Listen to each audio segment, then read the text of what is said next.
where excess could be accepted, and yet inside I could still have my own demons ran rampant.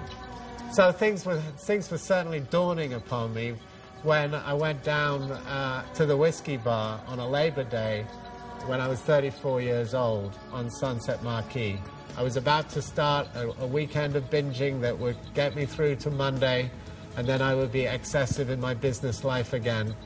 And I went into the men's loo and had someone in there. I was taking some drugs, and that person that was actually of the opposite sex, she could have been 34, which I was, but she was 19, and she'd always been 19. But I'd just gone from 19 to 20 to 21 to 22 to 25 to 30 to 34. And it just happened that in that moment I looked in the mirror and I saw myself long enough, and some light appeared, something appeared that was of peace. Whatever happened in that room at 34, I came out different. I walked out of the bar, I didn't even say goodbye to my friends. I went back to my home, and in that moment I gave up those buffers to my feelings. And at 34, my compass to my life changed from the goal line of my life to the learning line of my life. I've learned since 34 that to move into the accurate confession of my own judgment, to allow myself to turn and look at my shadow at every opportunity. Whenever I have anger or aspiration, whenever I want to blame myself or blame myself for being another, it's so much easier to give than it is to receive. The story of my life is that I am a crusader of love. I am a humanitarian, and I've been blessed in the last few years to do some very significant humanitarian work. Everything that I did through my early youth was proving my worth. I had to do everything I could to prove my own worth, prove it to myself, and therefore live in the light that I thought my father and my family expected of me.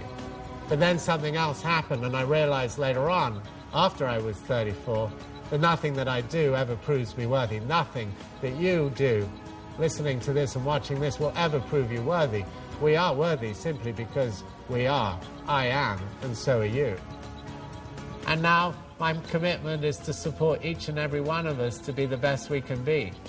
If I buffer your mirror, if I buffer you to bring up your brilliance and not let it stay on the pillow of a new dawn, because you have brilliance, but if I buffer your brilliance to be the best it can be, this is what happens. I buffer you, I buffer you, I buffer you, and I get to see myself more clearly in your beautiful reflection, and then know myself more clearly in the next second of my life. And that's enough for me to know that my compass is on a true and authentic path.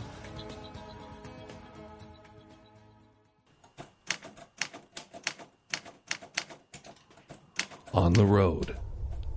You cannot control the world around you. What you can control are your thoughts, the integrity by which you live, and how you choose to make a positive difference in the world. Your life and your legacy are in your hands.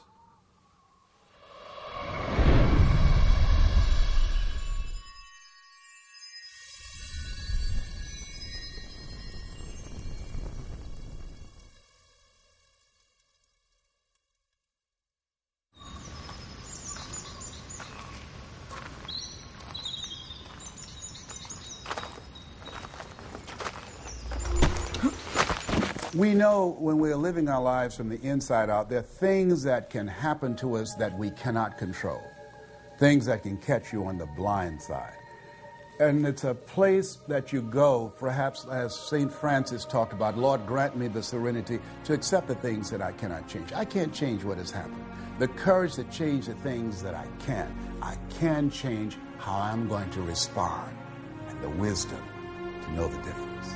Most of us are reacting to the outside circumstances, and we're allowing the outside circumstances to control our thinking, our feelings, and our behaviors. Because if we're just automatically reacting to everything that goes on, then we're really tapping into our more animalistic nature, and we're not thinking about what's in our own best interest. If we give ourselves a moment to pause, then we give ourselves think time to be smart and think about what is really the best approach in that situation. Oftentimes in life, the questions that we ask ourselves immediately after a stimulus will determine the quality of the response that we make. The question you have to ask yourself is, how high of a quality response do you want to produce in life? When is the last time that you made a decision in haste and had the optimal outcome that you truly wanted? What I've learned is when something happens, that's this moment. Pause right here and then respond. When you pause, you're able to see with clarity what your choice is. When you respond at that point, you're coming from a higher state of awareness and a higher state of consciousness. So learn to take a deep breath, pause, and then respond rather than react.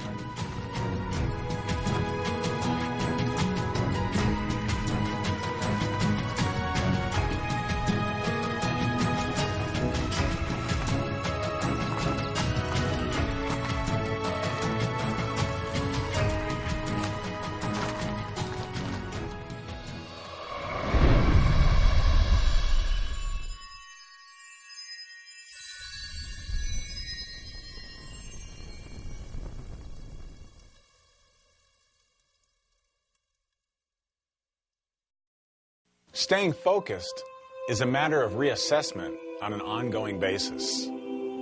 Sometimes our path is not a straight line. Most often it is not.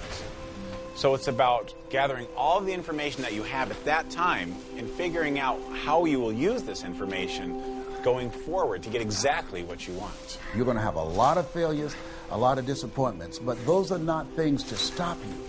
Those are things that will build your character.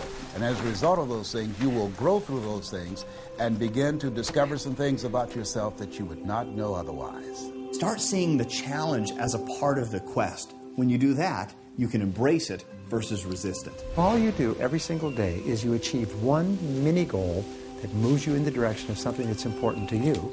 You will have this feeling of forward progress. You will be internally motivated. You will feel excited and positive about yourself. Your self-esteem goes up. You feel like a winner. You have more confidence if you just achieve one little goal at a time. You've got to hold the vision even when you cannot see any tangible results or any of the activity that you're engaged in are working. And through persistence and patience, did I say patience? Yes, patience. You continue to move forward, things will begin to appear. We have to make sure that we are not going through this thing called life malnourished. And unfortunately, we do get in places where we find ourselves mentally, emotionally, and spiritually malnourished. So give yourself what you need to make sure that you can actually deal with what you're growing through. Not going through, but growing through. Listen to something positive every day. Read 10 to 15 pages of something that will help to nourish your system, nourish your spirit, and give you what you need in order to win in the game of life. Especially on the hard days when you're getting thrashed, when life is hard, pause, breathe. It brings your attention into the now. And when your attention is then here in the now, you find yourself knowing, intuitively, viscerally, you find yourself knowing what to do in order to solve the problem that was bugging you. And remember that the date that it is today will never be the same again. Wake up in the morning when things seem slow, look at your calendar, and realize that that day is the last time you'll ever see that day, so make it good. It's very possible that you're being a passenger and not the pilot of your life. And you just have to take control and make that decision to live with intentionality. It's not always going to be easy. In fact, sometimes it's going to be very difficult. It's persistence and desire that gets everybody over that difficult hump.